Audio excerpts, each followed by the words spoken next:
各位朋友，大家好，我是盛某人。今天我们为大家带来一期全新的栏目——90天使用报告。前些日子有观众反馈，想看我们真实的使用体验。我们想了一下，决定每个硬件发不下于2个视频，分别是新品开箱测试和长期使用报告。毕竟每个产品都需要经过一段时间的使用，才能充分的感受到它的优缺点。这段时间我们刚开始是想设置为7天。但是总感觉7天不够诚意，并且新品刚发布也会产生一些溢价，于是我们把这个时间设置到了90天以上。经过了3个月的沉淀，新品也已经不再是新品。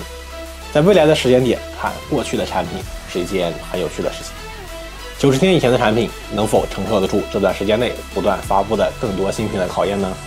我们把实际使用过程中发现的优点、缺点，或者说有待改进的地方，在视频中详细的列出。还是那句话，我们制作视频的本意是想在你选购产品时为你提供一些帮助。好的，我们话不多说，来看看我们第一个硬件 ROG Strix Z490-A 吹雪。它是高贵的阿苏斯发布的第一块白色 ROG 主板，采用纯白主题的 I/O 挡板，覆盖银色的金属散热马甲。由于 ROG 吹雪机的2次元形象以及2000不到就能买到 ROG 的价格，刚发布就销量大增。我手中的这块自7月份发布第一时间入手，前些日子因为突然开不了机，送到华硕维修站给我换了一块新的主板回来。这就引入了我们的第一个话题，它的质量怎么样？作为一款2000价位的白色主板， ROG Z490-A 吹雪搭载了14项 BK 加 VRM 供电模块，以及8加4 pin CPU 供电接口，8 pin接口还做出了金属加固。主板在供电、芯片组、M2 上方都提供了银色的金属散热马甲，安载3条 PCIe X16， 1条 PCIe X4， 1条 PCIe X1，3条 PCIe X16 都做出了金属加固处理。上方的2条 PCIe X槽之间间隔也有3槽60厘米。完全可以兼容第2个 PCIe X16 设备。除了纯白色的外观以外，最吸引我的自然就是它板载的 CNVI 网卡接口。主板虽不带蓝牙和 WiFi， 但是却为你提供了后续升级的空间。在后期购买一片 CNVI 协议的无线网卡，就可以轻松获得蓝牙和 WiFi 的功能。缺点就是你需要额外接电线在 PCIe 槽位上，优点就是你可以随时升级你的无线网卡。几个月以来，我拿它搭载了 i7-10700K 和 i9-10900K。10700K 是一颗 SP104 的小雕，被我长时间超品质全核心 5.2GHz 使用。10900K 也是一颗 SP92 的小雕，同样被我超品质双核心 5.4GHz 使用。2颗 U 的长时间超频以及我长期高负载的渲染视频，这块主板都撑了下来。而且就算坏了也不用担心。这块主板拥有3年质保，并且支持注册1年换新服务，用户个人送保和非人为损坏1年换新，一直是华硕主板的优良操作。我的这块就直接给我换新了。当然，由于每个人的看法不同，这块主板也并不是那么的完美无瑕。作为 ROG 首款白色主板，可能因为华硕是国际企业，为了统一所有人的胃口，所以特地将这块主板设计的较为保守，步子不敢迈太大，以至于只改了主板盔甲和散热马甲的颜色。我们大家所期待的白色 PCB 至今没有时装。我相信对于华硕的全自动生产线来说，将 PCB 也涂成白色似乎并不是什么大问题。而最关键的学武战机的例会也仅仅存在于商品详情描述里。还记得当时刚拿到主板的我，兴奋地翻看了全部的配件，里面甚至连一张吹雪机的图都没有。要不是整个主板和包装都采用了纯白色的风格，并且包装盒上若隐若现的吹雪2字，我甚至都以为这只是一片普通的主板。没错，这就是一片普通的主板。我们大家期待已久的吹雪机的形象，似乎也仅仅只活跃于商品详情和各大展会的 coser 身上。哪怕 TUF 系列的华硕天选游戏本也在开机之后给你设置了一张壁纸啊！我选择白色系列，难道只是单纯的为了这个颜色吗？哪怕和高达联名款一样，在开机时候的 ROG 大眼睛底下写一个吹雪的字样，或者在包装和配件上印个吹雪机，也是完全可以的呀。前面提到主板 PCB 的颜色和买吹雪主板找不到吹雪机都只是问题之一，最大的问题是作为 ROG 主板I/O 上标志性的 ROG 大眼睛居然不会亮。你的吹雪是瞎子？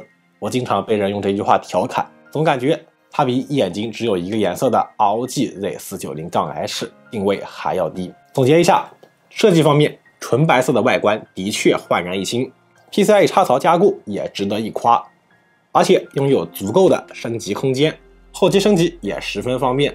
只是 PCB 板不是白色，以及银色的设计是否太过单调呢？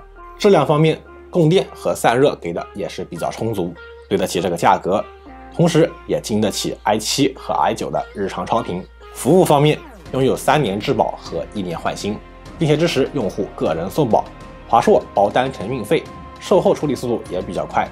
只是嘛，买吹雪主板找不到吹雪机的尴尬情况，以及众多玩家们为了选择白色全家桶所出现的顶级的 i9-10900K 却只能搭配 ROG Z490-A 的尴尬情况。这种现象在下一代 Z590， 我们希望能够有所改善。如果让我选择，我会选择隔壁平台的 B550-A。那块主板从9月份入手到现在，算下来也使用了90天，价格便宜，效能强劲，刷个 BOSS 就能上 Ryzen 5000。优点很多，当然缺点依然存在。先挖个坑，我们下期来讲。每件事情都有好有坏，就像针对国内玩家发布的 ROG 高达全家桶，为了使用高达的一体式水冷，主板只能上普通的 TUF 系列，而顶级的 ROG M12E 则因为其分体式冷头的设计，在设计之初注定劝退了一体式水冷的玩家。更不要说高达联名款的 RTX 3090，价格飞起，一卡难求。玩家国度这个名字听起来就像是属于玩家们的极乐净土，它应该推出的是具有极高性能的，是能够接纳众多玩家们的，让玩家们满意的产品。我们也只能希望下一块主板 ROG 能够重返辉煌，再一次让玩家们直呼 ROG 牛逼。当然也希望大家能够理解华硕为了适应全球用户的口味所做出的一些取舍，也希望大家能够理解华硕的设计师为了满足大家的心愿在幕后所付出的汗水。不论是吹雪主板还是高达全家桶，也仅仅是为了满足玩家们的奇思妙想而设计的。中国区华硕为了迎合大众的口味，费尽心思，日夜操劳，只为推出 ROG 拟人化的形象和高达联名主机。在简简单单的几件产品背后，是你见不到的辛酸。有的时候，想法变成现实，并不是一句话的事情。从设计师的定稿到工厂的打样、细节优化、产品估价、最终定稿、批量生产，最后才是光鲜亮丽的发布会。很多人都觉得华硕产品在走下坡路，我只想说，这件事情没有谁对谁错。华硕为了迎合 B 站大家，推出了天选机 ROG 吹雪机。大家也不要忘了，华硕是一个3C 数码公司，它的主营范围更多的是3C 数码产品。